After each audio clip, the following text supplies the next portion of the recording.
খানাকুলের চিংড়া গ্রাম পঞ্চায়েত এলাকায় ফের রাজনৈতিক সংঘর্ষকে কেন্দ্র করে উত্তপ্ত পরিস্থিতির সৃষ্টি হয়েছে। বিজেপি ও তৃণমূলের মধ্যে মারধর ও পাল্টা মারধরের অভিযোগ এলাকা জুড়ে আতঙ্ক ছড়িয়েছে। তৃণমূলের অভিযোগ, বিজেপির অঞ্চল সভাপতি অরুণ মহিষ এবং পঞ্চায়েত উপপ্রধান সুরজিৎ সর্দারের নেতৃত্বে তৃণমূল কর্মীদের উপর হামলা চালানো হয় এবং অশ্রাব্য ভাষায় গালিগালাজ করা হয়। অন্যদিকে বিজেপির পাল্টা দাবি, তাদের এক কর্মী ওষুধ কিনে ফেরার পথে একা পেয়ে বেধড়ক মারধরের শিকার হন। এই সংঘর্ষে উভয় দলের একাধিক কর্মী আহত হন। প্রথমে তাদের খানাকুল গ্রামীণ হাসপাতালে ভর্তি করা হয়, পরে অবস্থার অবনতি হলে আরামবাগ মেডিকেল কলেজ হাসপাতালে স্থানান্তরিত করা হয়। ঘটনার পর বিজেপি প্রার্থী সুশান্ত ঘোষ হাসপাতালে গিয়ে আহতদের সঙ্গে দেখা করেন এবং আন্দোলনের ডাক দেন। অন্যদিকে তৃণমূল প্রার্থী পলাশ রায় আহতদের পাশে থাকার আশ্বাস দেন এবং চিকিৎসার ব্যবস্থাও করেন। বর্তমানে উভয় পক্ষই একে অপরের বিরুদ্ধে অভিযোগ তুলেছে। এলাকায় পুলিশ মোতায়েন রয়েছে এবং পরিস্থিতি নিয়ন্ত্রণে রাখার চেষ্টা চলছে, তবে এখনও উত্তেজনা বজায় রয়েছে। দেখুন, গত সম্ভবত 23 এপ্রিল তৃণমূলের সাধারণ সম্পাদক অভিষেক ব্যানার্জি খানাকুল মাঠে এসেছিলেন। খানাকুল মাঠে এসে উনি বলে গিয়েছিলেন যে প্রত্যেকটি ক্ষেত্রে বিজেপির কার্যকর্তাদের বুঝে নেওয়া হয়। সেই মোতাবেক সারা খানাকুল জুড়ে অশান্তি পাকানোর জন্য তৃণমূল কংগ্রেস চারিদিকে মদ মাংসের ফিস্ট করছে। প্রত্যেকটি বুথে বুথে লক্ষ লক্ষ টাকা ছড়িয়ে সেখানে উত্তেজনা তৈরি করা হচ্ছে। আজকে সকালেই জগৎপুর অঞ্চলের বাসাবাটি গ্রামে এক মহিলাকে ধরে মারধর করেছে। আমি দুপুরের দিকে থানায় এসেছিলাম, এক কার্যকর্তাকে মারধর করেছে।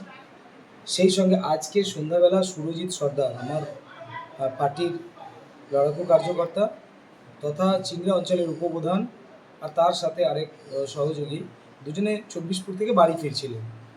ওষুধ কিনতে গিয়েছিলেন, বোনের শরীর খারাপ।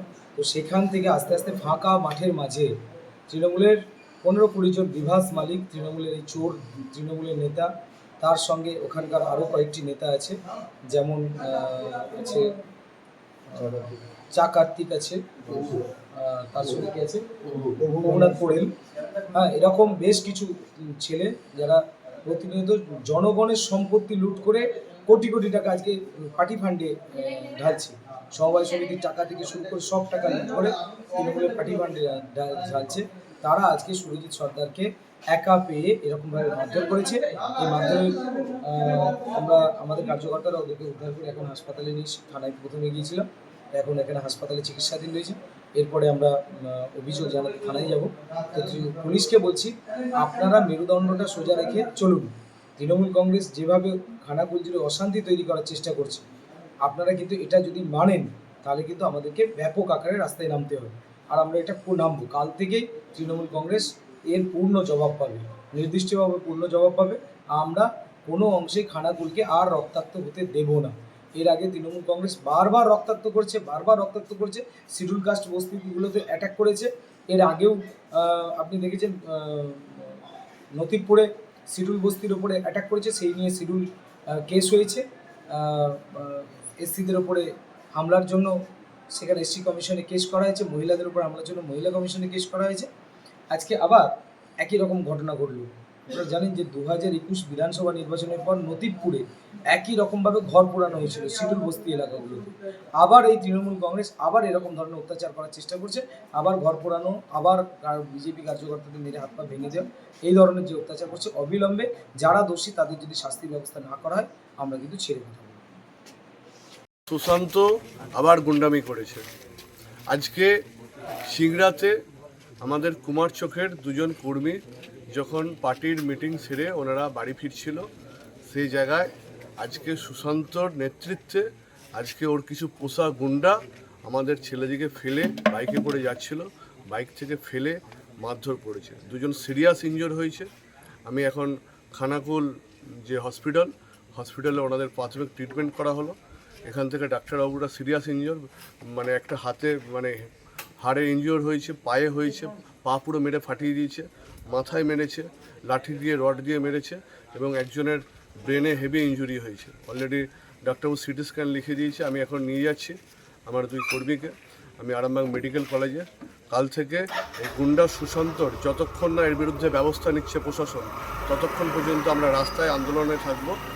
আর আমরা আইনের প্রতি আস্থা আছে, আমাদের আইনত সমস্ত রকম আইন যাতে এদের বিরুদ্ধে, এই গুন্ডাদের বিরুদ্ধে যতক্ষণ না অ্যারেস্ট হচ্ছে ততক্ষণ পর্যন্ত আমরা আন্দোলনের মাধ্যমে আমরা এর প্রতিবাদ চাইব। আজকে মানুষকে দীর্ঘদিন ধরে দেখছে সুশান্তর গুন্ডামি, আজকে যখন ওর কাছ থেকে কর্মীরা সরে যাচ্ছে তখন উনি কিন্তু আজকে গুন্ডামি শুরু করে দিয়েছে। আমাদের একটা মদের ঠেক চলছিল, সেই মদের ঠেকে সেই তার পাশ দিয়ে যাচ্ছিল, ওখানে সুশান্তর একটা পোষা গুন্ডা আছে, কী নাম যেন, সুরজিৎ এবং আরও কিছু ওর যে সাঙ্গপাঙ্গ আছে, তারা এই ঘটনা ঘটিয়েছে।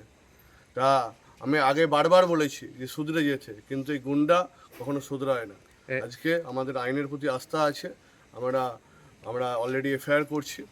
এফআইআর করার পর পুলিশকে আমরা যতক্ষণ না অ্যারেস্ট হচ্ছে ততক্ষণ পর্যন্ত আমরা রাস্তায় আন্দোলন চালিয়ে যাব। ওদিকে দাদা আরেকটু তুলছেন, কি বলবেন? দেখুন, আজকে গুন্ডা, চোর, ডাকাত কি বলল, আজকে মেডিকেল রিপোর্ট এবং পুলিশ যে ভেরিফিকেশন হবে, পুলিশ ইনভেস্টিগেশন হবে, তার রিপোর্ট বারবার বলছি যে আইনের প্রতি আমাদের আস্থা আছে। ডাক্তার অলরেডি ট্রিটমেন্ট করছে, মেডিকেল রিপোর্ট বলবে ইনজুরি কার কোথায় কি হয়েছে। আজকে নাটক উনি অনেক করেছেন, নাটক দীর্ঘদিন ধরে ধরছি, ওর নাটক আর বেশি দিন চলবে না, ঠিক আছে? গুন্ডামি আজকে আমি কালকে দেখছি আইন কি ব্যবস্থা নিচ্ছে, তারপর আমরা তার ব্যবস্থা নিচ্ছি।